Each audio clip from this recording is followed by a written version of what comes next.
Good morning students. कैसे हैं आप सब। उम्मीद करता हूँ कि आप सभी स्वस्थ होंगे, सकुशल होंगे और नियमित रूप से अपनी पढ़ाई कर रहे होंगे। लास्ट वीडियो में हमने डिस्कस किया था बायो-सेवर्ट लॉ। बायो-सेवर्ट लॉ किस लिए यूज किया जाता है फिजिक्स में? वो मैग्नेटिक फील्ड की स्ट्रेंथ बताने के लिए यूज किया जाता है due to a small conductor. मतलब हमने ये सीखा था कि एक कंडक्टर है और ये मान ली थी उसकी स्मॉल लेंथ dl, इसकी वजह से किसी पॉइंट P पर कितना मैग्नेटिक फील्ड होगा। अब यदि यहाँ पर लॉन्ग कंडक्टर की बात आ जाए तो वहां पर ये बायो-सेवर्ट लॉ तो हम यूज करेंगे, लेकिन ये डायरेक्टली हमें मैग्नेटिक फील्ड की स्ट्रेंथ नहीं दे सकता। तो आज की इस वीडियो में हम डिस्कस करने वाले हैं कि जब लॉन्ग कंडक्टर हो तब मैग्नेटिक फील्ड स्ट्रेंथ कितनी होगी और उसको कैसे कैलकुलेट करेंगे। तो चलिए शुरू करते हैं हम आज का अपना topic, magnetic field due to a long straight conductor. Magnetic field due to a long straight current carrying conductor.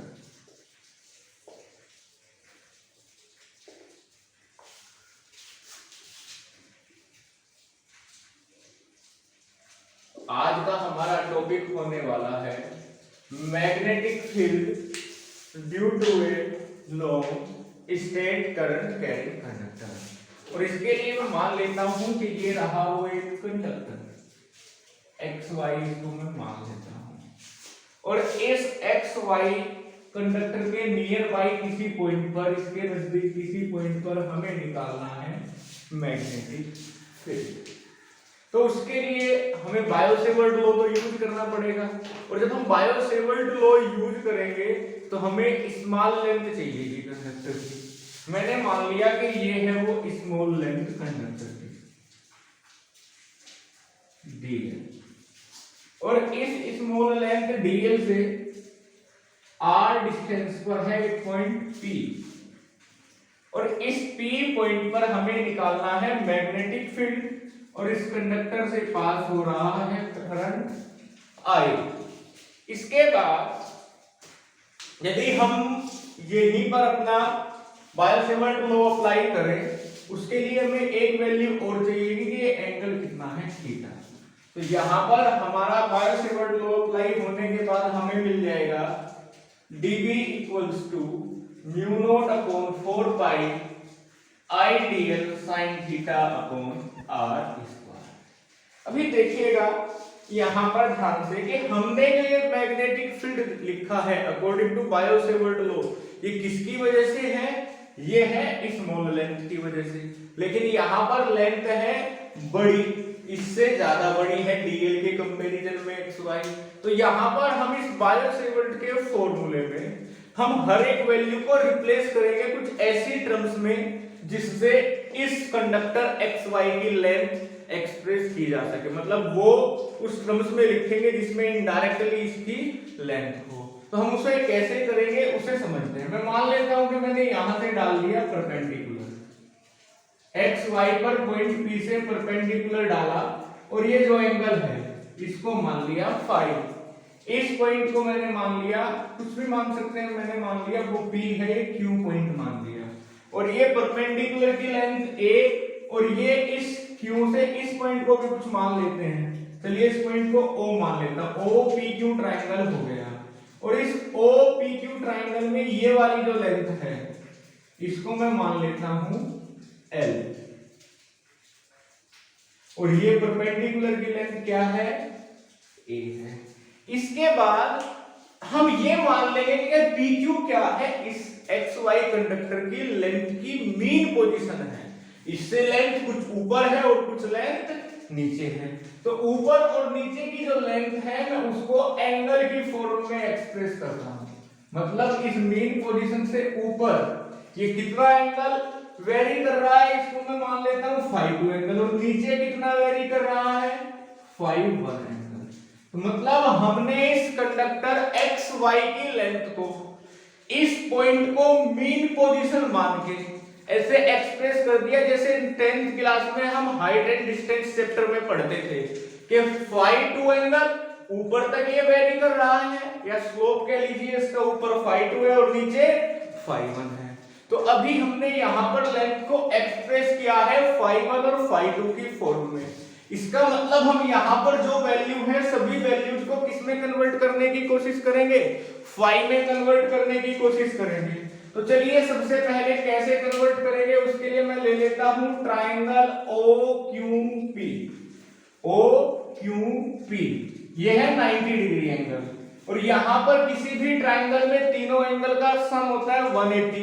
ये 90 है तो अदर टू का सम कितना आ जाएगा, फाई प्लस थीटा आ जाएगा 90। थीटा को रखते हैं इधर ही, फाई को ले गए उधर। अब ये थीटा है और यहाँ पर 90 माइनस फाई है, हमें थीटा को फाई में कन्वर्ट करना है, लेकिन यहाँ पर थीटा ना होके क्या है हमारे पास साइन थीटा। तो हम दोनों तरफ साइन ले लेंगे, taking sine both side, and we get sine theta equals to sine 90 minus phi. और साइन 90 माइनस फाई किसके इक्वल होगा जी, कोस फाई के। तो हमने एक वैल्यू तो कन्वर्ट कर ली कि साइन थीटा भी हम रिप्लेस कर सकते हैं कोस फाई में, फाई में हमें लेके आना था आगे। इसके बाद हम यहीं से दूसरी वैल्यू हम रिप्लेस करने की कोशिश करेंगे। इसी ट्रायंगल में कोस फाई का फॉर्मूला बताइए क्या होगा। कोस फाई क्या होता है, बेस अपॉन हाइपोटेनियस, बेस होगा PQ और हाइपोटेनियस होगी OP। तो कोस फाई आ गया जी A अपॉन R, या यहां से R को ले आए इधर और कोस फाई को ले जाए उधर, तो R आ जाएगा A अपॉन कोस फाई, और यहीं से R हमारे पास आ जाएगा कोस अपॉन में ऊपर जाके क्या हो जाएगा सेक फाई, कोस का रेसिप्रोकल सेक होता है।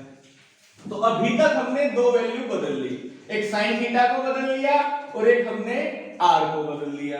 अभी तीसरी वैल्यू बची DL, तो DL को हम बदलने वाले हैं, और DL को बदलने के लिए भी हम इसी ट्रायंगल में tan फाई का फॉर्मूला अप्लाई करते हैं। tan फाई क्या होता है, tan फाई होता है परपेंडिकुलर अपॉन बेस, तो ये हो जाएगा L अपॉन A, या फिर यहां से कह लीजिए L इक्वल्स टू क्या आ जाएगा A tan फाई। अभी यहां पर एक बात गौर करने वाली है कि हमारे बायोसेवर्ट लॉ का जो फॉर्मूला है उसमें लेंथ क्या है DL, और यहां पर क्या निकल के आया L। L से DL बनाना है यानी कि बड़े से छोटा क्या करेंगे हम डिफरेंशिएशन, और यदि DL से L बनाना होता है इंटीग्रेशन। तो यहां पर मैं फाई के रेस्पेक्ट में डिफरेंशिएट कर देता हूं, ये हो जाएगा DL upon D phi equals to A आ जाएगा बाहर tan फाई का sec स्क्वायर फाई, और यहीं से DL आ जाएगा A sec square phi D phi. तो हमने सारी वैल्यूज को कन्वर्ट कर लिया, DL को भी कन्वर्ट कर लिया, sin थीटा को भी और R को भी। जब इनको कन्वर्ट कर लिया तो हम इसी फॉर्मूले में ये वैल्यू को रखेंगे, सेकंड थर्ड और फोर्थ इक्वेशन की वैल्यूज फर्स्ट इक्वेशन में हम रखने वाले हैं। तो ये dB इक्वल्स टू आ जाएगा mu naught upon 4 pi I into DL की जगह A sec square phi D phi, और फिर sin थीटा की जगह cos फाई अपॉन में क्या आ जाएगा R का स्क्वायर, यानी कि इस वैल्यू का स्क्वायर, ये हो जाएगा A square sec square phi. sec square phi से sec square phi cancel, A से A कैंसिल, और ये dB बच जाएगा mu naught upon 4 pi I upon A cos phi D phi. अभी हमने सभी वैल्यूज को कन्वर्ट कर लिया फाई की फॉर्म में, लेकिन अभी भी हमें एक काम करना है, और वो काम ये है कि फाई की टर्म्स में हमने लेंथ को तो लिया है, लेकिन कहां से कहां तक लिया है। तो नीचे किस एंगल तक गई है लिमिट, फाई 1 तक, और ऊपर फाई 2 तक, ये हमारे पास B है।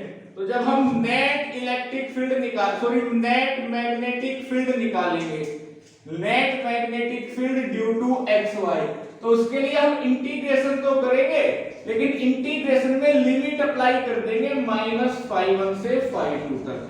अब माइनस क्यों लिया, ये इसकी मेन पोजीशन से नीचे, ये इसकी मेन पोजीशन से ऊपर। तो यहाँ पर हमने लिमिट अप्लाई कर दी -φ1 to φ2 और इसका इंटीग्रेशन कर देंगे mu not I upon 4 pi a cos phi d phi। अभी यदि हम यहाँ पर देखें तो ये सारी वैल्यूज कांस्टेंट हैं, ये आ जाएगी बाहर mu not I upon 4 pi a और अंदर क्या बचा हुआ है cos phi। cos phi का करेंगे इंटीग्रेशन, वो हो जाएगा sin phi और यहाँ पर कर देंगे हम, फिर पीछे लिख देंगे लिमिट -φ1 to φ2। लिमिट अप्लाई करने का तरीका क्या है, upper limit minus lower limit. तो हम यहाँ पर पहले क्या करेंगे, अपर लिमिट पुट कर देंगे, अपर लिमिट यानी कि फाई की जगह रिप्लेस कर देंगे φ2 माइनस फिर लोअर लिमिट फाई की जगह -φ1। तो ये आ जाएगा mu naught upon 4 pi I upon a into sin φ1 plus sin φ2। ये ही हमें डिराइव करना था। तो अभी जो हमने ये डेरिवेशन किया है, ये लॉन्ग कंडक्टर की वजह से उसके नियर बाई किसी पॉइंट पर कितना इलेक्ट्रिक फील्ड होगा उसके लिए है। उम्मीद करता हूं कि आप सभी को समझ में आ गया होगा। आज की इस वीडियो में इतना ही। Thank you everyone.